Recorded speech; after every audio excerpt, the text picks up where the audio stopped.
የምንችለው። ስለዚህ ለመላው ዓለም እናሰባለን። ለኢትዮጵያውያን ለምንወዳቸው ኢትዮጵያውያን መልእክትን እናስተላልፋለን። እኛ ከኢትዮጵያውያን ጋር ነን፣ ኢትዮጵያውያንም ከኛ ጋር እንዲሆኑ በክብር እንጠይቃለን። አመሰግናችኋለሁ። በመጨረሻ አንድ ነገር የሚጠይቀው ሀዲያ ግሎባል ሚዲያ ምንድነው ልትል የምትፈልገው ነገር አለ? በጣም እጅግ በጣም ከልቤ ነው የምለው። ከልቤ እጅግ በጣም ላመሰግናችሁ ፈልጋለሁ። እጅግ በጣም ማለት ነው። እናንተ የህዝብ ልጅ እንደሆናችሁ አሳይታችሁ እስከ መጨረሻ ደግሞ ማንኛውም አይነት ሁኔታ ላይ እኔ አሜሪካን ሀገር እዚያ ዲሲ አካባቢ ነው የሚኖረው እና ሌሎችንም አስተባብረን ለእናንተ በሚያስፈልገው ማንኛውም ጉዳይ ላይ በእናንተ ጎን እንቆማለን። እጅግ በጣም እናመሰግናለን። የህዝብ ልጅነታችሁን ቀጥሉ፣ ተባረኩልን ነው የምለው። አንድ ጥያቄ ልጨምርልህ። እንደምታውቀው ደግሞ አብይን ደግፎ ይሄን ህዝብ ሲጠይቅ ጥያቄ ቀጥልበት፣ በጉልበት መልሱን መመለስ ቀጥልበት ለሚሉ ሰዎች ምንድነው የምታስተላልፈው? እዚህ ላይ አንድ ለማለት ይፈልገው ነገር አለ። ቅድም መንሽን እንዳደረኩት ኢትዮጵያ ውስጥ የውሸት ፕሮፓጋንዳ እየተሰራ ነው። ገብቷል? እኛ ኢትዮጵያን ዝም ብለን በዘፈን ብቻ አናምነው። ኢትዮጵያ 80 በላይ ብሔር ብሔረሰቦች ድምር ውጤት ናት። ስለዚህ አንድ ነገር ሁሉ ጊዜ የሚቃወመው ነገር አለ። አብይ አህመድ እኔ ፍጹም ኢትዮጵያዊ ነኝ ብሎ የነን ኢትዮጵያዊነትን ሊቃወም ከፈለገ who the hell you are ነው ብሎ አንተ ማን ነህ ኢትዮጵያዊነትን ለኔን ለመስበክ? ስለዚህ አብይ አህመድ የኢትዮጵያ ግንባታ እያደረገ ነው ብሎ እኔን ለማፍረስ የሚፈልግ ሰው ካለ አንተ ማን ነህ ነው? አንተ ከኔ በላይ ለኢትዮጵያ የምትቆረቆር ማን ነህ? አንተ ሰይጣን ነህና ሰው ነህ ነው ብሎ እኔ በኢትዮጵያ ውስጥ ተወለድኩኝ፣ በኢትዮጵያ ውስጥ አደግኩኝ።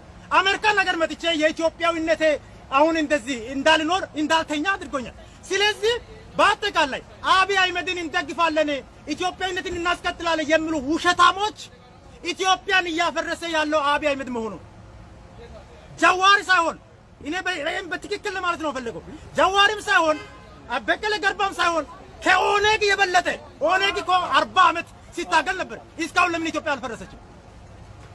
ስለዚህ ለነጻነት የሚታገሉትን በሙሉ አሁን ወላይታ ውስጥ የሃይማኖት መሪዎችን አሸባሪ ተብሎ ታስሯል። ስለዚህ ኢትዮጵያን እያፈረሰ ያለው አብይ አህመድ እንደሆነ መላው ኢትዮጵያዊ ማወቅ አለበት። እኛ ኢትዮጵያ በሚል ዘፈን ሳይሆን በኢትዮጵያዊነት ኖረን የምናሳይ ንጹህ ኢትዮጵያዊ ነን። ስለዚህ ደቡብ ኢትዮጵያን ለማፍረስ የዋ ናቸው ብሎ ያለ ፋብሪካ ያለ ኢንዱስትሪ ያለ ፖለቲካ ቀውስ ውስጥ በማስገባት እንደዚህ አይነት ድራማ የሚሰሩ ሰዎች የውሸት ኢትዮጵያውያን፣ ይሄን ብዙ ዴፊኒሽን አለ።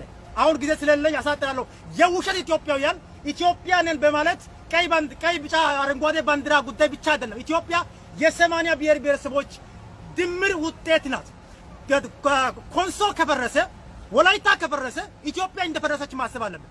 ከ80 አንድ ጎደለ ማለት ነው። ኤርትራ ከኛ ሲገነጠል ኢትዮጵያ ፈርሳለች።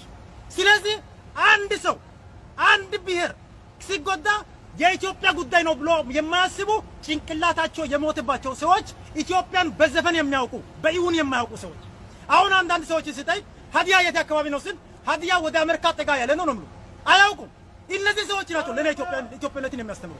ስለዚህ ኢትዮጵያዊነት ማለት ይው በተግባር የሚታይ የ80 ብሔር ብሔረሰቦች ውጤት ድምር ነው እንጂ አብይ አህመድ ኢትዮጵያ ብሎ ስለዘመረ የሚገነባ ኢትዮጵያ የለም። ስለዚህ የውሸት ኢትዮጵያውያን ከዛሬ ጀምሮ ከድርጊታቸው መቆጠብ አለባቸው።